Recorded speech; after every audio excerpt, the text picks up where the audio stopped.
91 days, viewers all across Africa have been glued to their TV sets. The reason?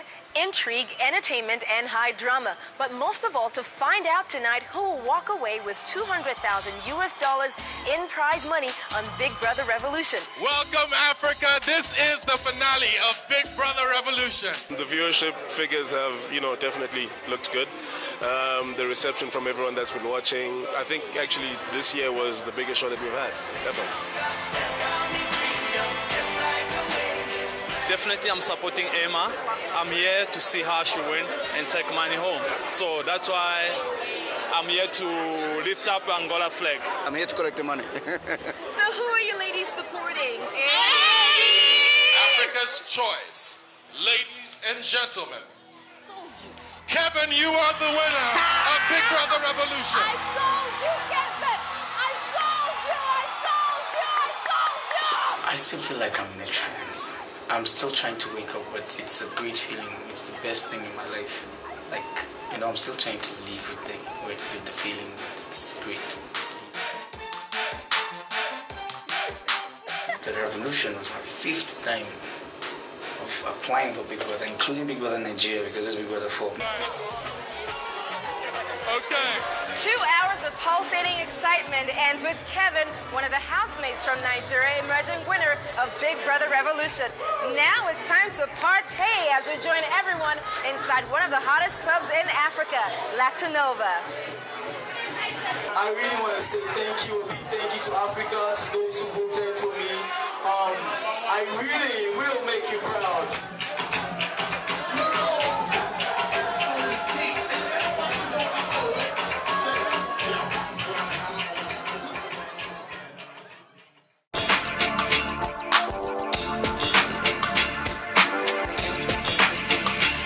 Ananaba, better known as eBay, is an illustrator and an art director at an advertising agency. I am with him at his home, which doubles as his studio, just to find out more about the artist. So give us a little insight into your background. I just realized I could draw, seeing my elder brother draw, and I followed up. What kind of media do you use? I use quite a lot. I use the traditional medium, like oils, acrylics, pencils. I'm just experimenting, to see what the outcome would look like. Initially, eBay started out doing a sketch of me, but somewhere along the line, he decided to change his mind. eBay, can you at least make the nose a little broader there? I see you have a lot of drawings of women. What's up with that? I like to watch fashion shows, the catwalk most especially. The way they swing, and it inspires me. I like movement. Now, eBay, you make this seem so easy, but how possible is it for an amateur like myself to get to your level? First of all, interest. You have to be playful, doodle a lot, make mistakes, enjoy making those mistakes. Come have a try. Oh, cool. Thank you. Guess you have to pose. You're going to draw, okay? I'm gonna try you, so you just stay there, okay? eBay grew up with the ambition to touch lives with his creativity, and this ambition still remains the same. There. eBay, thanks for the time and for showing me how to draw. Let's go check out the exhibition. Against All Odds is an art exhibition of eBay's ballpoint pen drawings. He calls it an epistle from himself to the public, advocating for hope, hoping to use it as a pulling force to draw people together, aiming to stir up a paradigm shift.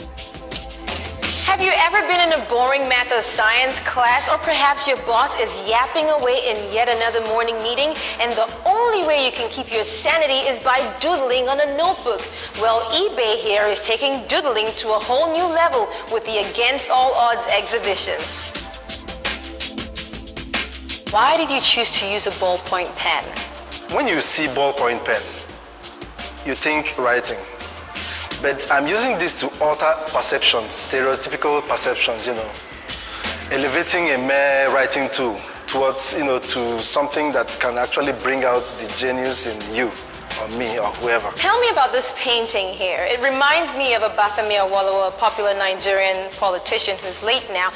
The whole idea is not for us to know the person. it's, for us to understand what I'm trying to portray in here, The title is The Quest, Food for Thought. For us to be optimistic, we need to feed our soul, So you have her reading, then this is the continuation of it.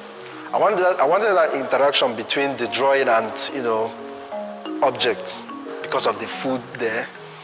I drew the work, I had the model facing down, then place this so that you see connect.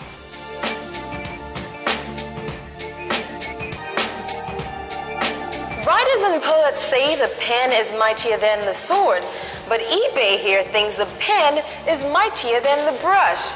Now, I am so inspired by this, I think I'm going to take this pen home with me.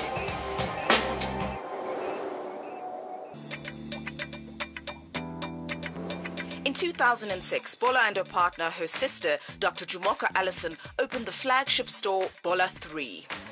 The secret to having a painless shopping experience during the holiday season is to talk to an expert. And Bola of Bola 3 is going to help me pick out a few pieces from her jewelry line for my mother and my friend. The national and international fashion community quickly embraced their iconic 18-karat gold designs. Hi, sweetie. How are you? I am doing well. Good. Welcome to Bola 3. Thank you very much. Come on in. Now, Bola, I am looking for the perfect Christmas present for my friend whose birthday is also in December, as well as a gift for my mother. No problem. Have a seat. Bola Allison's inspiration comes from all forms of art and life.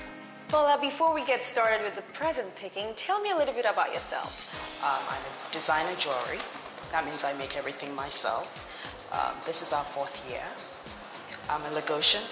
I'm from Lagos, actually.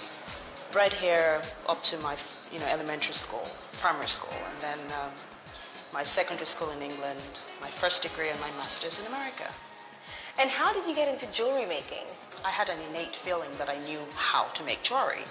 And I did. I went back and the first collection sold. So that's how I started, and it's been good. Tell us about the workmanship that goes into putting the pieces together. A lot of heart and soul. Each piece, I don't draw because I wasn't trained as a drawer. So it's not that I sit down with a pen and paper and sketch. It's something I see. I see it in my mind's eye, and then I just make it. I've never compromised on the quality of the stones I use. Wow, I've learned so much about gemstone jewelry and the art of jewelry making. But let's get to the other reason why we're here, and that's shopping for the festive season. And Gaetano, I might just pick out something for you. So Bola, what do you have to show me? Well, for Gaetano, I would recommend the cufflinks. They're custom made, handmade, coral. He's a man of distinction. And this fits him perfectly, don't you think? And what do you have in mind for my friend? Remember, well, your friend, she's young, liberal, out and going girl, goes out a lot evening.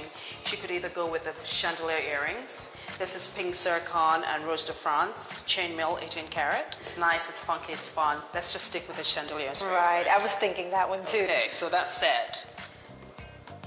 Blue topaz, a clear, handmade, faceted, quality stone. I would recommend this one for your mother. Bola, your boxes look very different and very special. Tell me about them. They're cherry wood and handmade specially for us. You can see the grain is beautiful. Gemstone jewelry we recommend for our customers, don't put them with your metal jewelry. You can scratch. So each piece must be put separately and kept separately for always. So this one for your mom, we're just going to put a clill in here and we'll package it for her. Thanks to Bola, this has been an absolutely fabulous shopping experience. I'm sure the folks I got these presents for will be pleased. But the big question though, I wonder if my gifts will be as nice as these, especially the one from you, Gaetano. Happy holidays to everyone at home. How do we classify an artist like Rum Isiche? A young artist? If so, by what means? Age is often touted as the reason, but in Rum's own case, it is a combination of age and style that is visible in his works. It's been absolutely fun. I've enjoyed it. I worked with Sindello, my producer, and he showed me everything and all the ropes, new tricks. It's exciting, and I'm looking forward to all the other stories that I'll be working on. Now, Nigerians are generally known for being stylish, and it's not just the grown-ups. The little ones are getting in on the trend, and rough and tumble is just the place for them. In her second year as an undergraduate law student, Adenike opted out of school unsure of what to do with her life. Now, from a tiny shop with her and her mother as the main staff, Rough and Tumble's become an instantly recognizable brand. So, Nike, where would you like to see Rough and Tumble in the next, say, 5 to 10 years? I would like to see us as an international brand. We'd like to have stores in the Francophone, the Anglophone-speaking West African countries. We already have our label patented. Rough and Tumble, the brand is patented in those countries. Action! Born and raised in London, England, Adaure Achumba began his career as a model in Milan before moving to Los Angeles to make the transition to acting. For those who may not know, who is Adaure?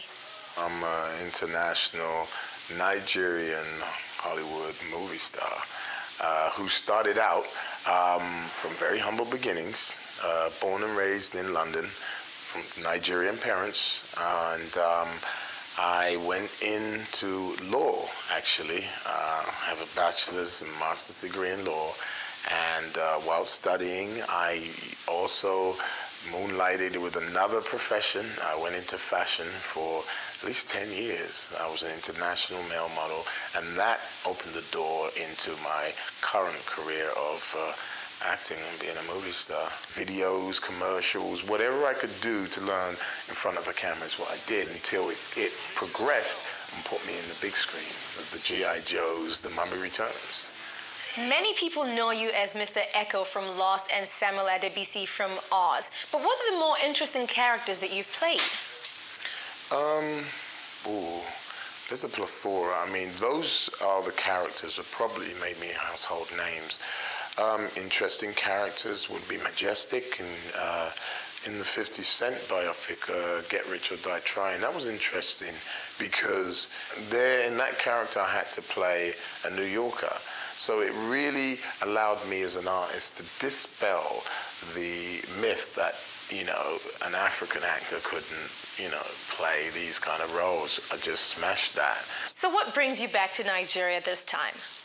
Well, it's a mixture of business and pleasure, and really exploring the potential of combining my Hollywood experience with the local producers, directors and actors, and seeing what collaborations we can build in order to start and build an infrastructure that will enable us to process and make our own films and export them into the international market on a level that can compete with blockbusters. And competing with big international stars too. But this method actor can certainly hold his own. I say all that to say that it's the young people that are really changing the way films are being made, and I would urge them to trust that. You know, if you feel like you want to do it. Don't stop, don't have any doubts. Just get on with it, because anything's possible. If I can make it, so can you. Just take his advice. Tucked away on the Atlantic coast, this ancient tiny town is famous for two things. The first is voodoo.